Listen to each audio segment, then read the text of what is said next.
Welcome to the weekly Roundup, Part 1. You've reached Talking with Dr. Terry, 180 Seconds to a Better You, message number 398, and I'm Dr. Terry Wurzbacher, and I wish you all a happy Valentine's Day. First, I want to wish Holly a belated happy birthday.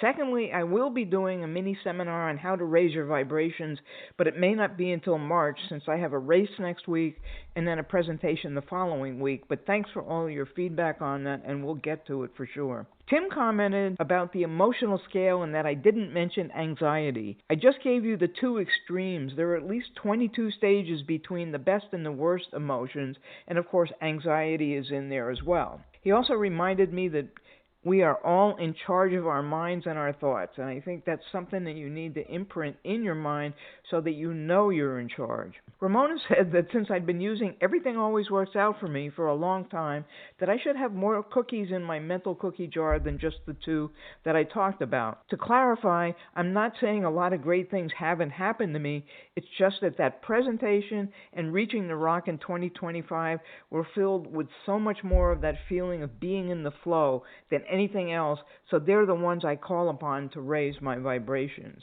Karen talked about her morning routine and how it sets up her day for success, and I think that's what most people who have specific things they do in the morning feel. As Karen was talking, I realized that I'm going to change Tim's suggested what 3 things will make today successful into what 3 things will make today meaningful. The point is to set up your day, and it's what Abraham Hicks calls pre-paving. Remember that you get what you put out, and if you sit down in the morning and lay out how your day is going to be, there's a greater likelihood that it will go that way.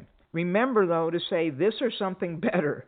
Suppose part of what your pre-paving says, I have a smooth and traffic-free ride to work, and then you get stuck in traffic. Most people would just give up and say, see, I told you it wouldn't work. But if you added this or something better, you might never know that traffic jam kept you from being in another accident. Remember those people who were saved in 9/11 when they were late for work or they missed their plane?